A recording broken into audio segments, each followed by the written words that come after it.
All right, so here we are, and we're just going to do a quick part two because we're going to sit down and talk a little bit about raw foods. Morag, you were asking me. So my question for you is, I wanted to know what it was that started you initially thinking about eating raw. Going raw. Yep. That's a really good question. I think the thing that really got me thinking that raw was the way that I wanted to go was, well, there were several things. First of all, I knew I had to make changes, and I was starting to sense more and more that it was the junk food and the crap food and the packaged food, the refined food that was making me feel really, really sick. And twice in my life I have done very rigid, structured diets that have led to a lot of weight loss, and I felt very good on them because I knew that I was eating a lot of fruits and vegetables, which were the big contributors to how well I was feeling. But what I was still doing was eating bread and other things and constantly feeling as though I was struggling and challenged with the way that I was eating because I was portion controlling and calorie counting and limiting the amount of food that I eat, where I'm someone who loves food and wants to feel free to eat as much as I want. And what really appealed to me about going raw is that as everyone spoke about it, there was never any discussion about, you only will eat one apple and then you have to stop. If you're going to have a snack, have an apple and then stop. What I heard instead when I started to research raw is that if you're going to have apples, feel free to eat as many apples as you want. That in fact there are so many great vitamins and minerals and nourishment in an apple. Eat it up, enjoy it, love it. And so for me, that was the big thing, was knowing that I wasn't going to be restricted by choosing a raw path in terms of the amount of food that I ate, and that the variety of foods that I wasn't going to be restricted either. And that by getting off the refined and processed food, this is the biggest thing, because as a nighttime binge eater especially, I could pack away so much sugar before going to bed that I woke up in the morning feeling like I had a hangover, almost as if I had drunk a whole bottle of wine or 2 bottles of wine by myself, and I may have eaten in food the equivalent amount of sugar that would be in that much wine or that sort of thing. So I was waking up every morning feeling terrible.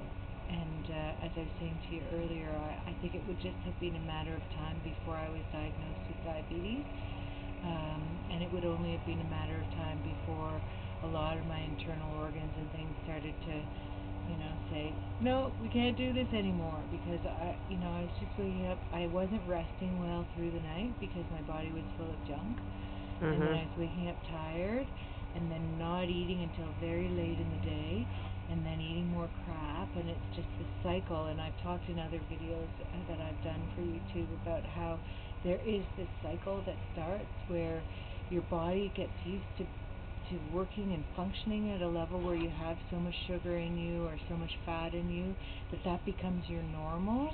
And so when you don't have that, your body will try and do everything it can to get that again. And so even when I was eating cooked food, I would eat enough to be satisfied, but if it was deep fat, fried, or fried food or that sort of thing, bread is a big one. You can eat a lot of bread and feel as though you've had enough, and then why is it that a little while later you're hungry again? And it's my personal belief that that there are all these chemical changes that happen to a body when we eat those sort of foods, and our blood sugar spikes and other chemical changes occur in our body, and that becomes normal when we're overeating all the time. And so even when we've eaten, our body will call for more food because it is responding to the increase in blood sugar and that sort of thing. And as that starts to go down, it will, our body will seek out, we'll want to eat again, just so that we get back to that sense of normal. With raw foods, what I've found is that I can eat pretty consistently through the whole day, eat as much as I like, but my blood sugar doesn't spike. Nothing that I eat causes huge changes in my body chemistry other than energizing me. And in fact, I think you and I spoke about that a couple of days ago. Right. About how some people after a meal will feel, will start to yawn and feel bloated and like they want to have a nap and stuff. That was me all the time when I was eating cooked food.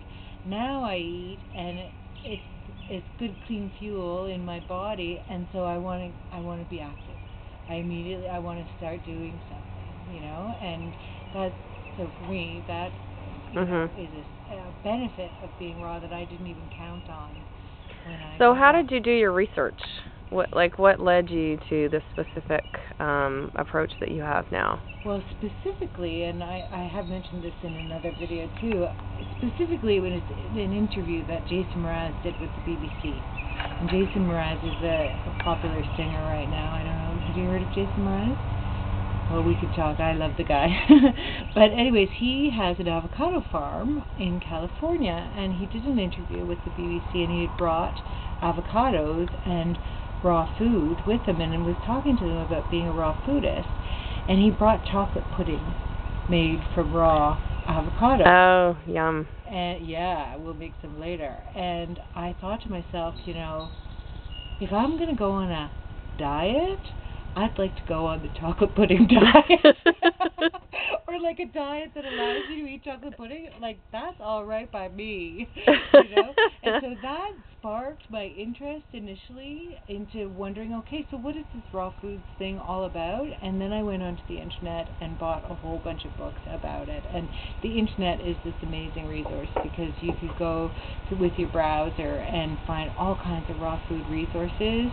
And then if you go to YouTube, you'll see all kinds of videos. And there were several people who have inspired me, people who, like myself, have had a lot of weight to lose, like more than 100 pounds to lose, who have very successfully been able to get the weight off and keep it off because they are so satisfied, with the way that they're eating and the effect that it has.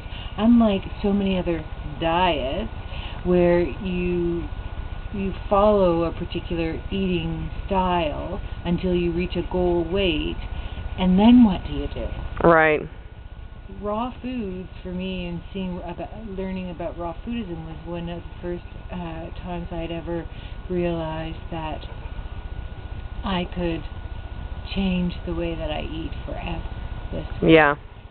And for me, the other thing I really want to make sure that I make clear is that as 6 months have passed, and I went from being totally fanatic about it in the beginning, and as the 6 months have passed, what I've realized more than anything is that eating all raw is really akin to going on a cleanse, and that it is a way to give your body pure and natural foods that are cleansing to the body.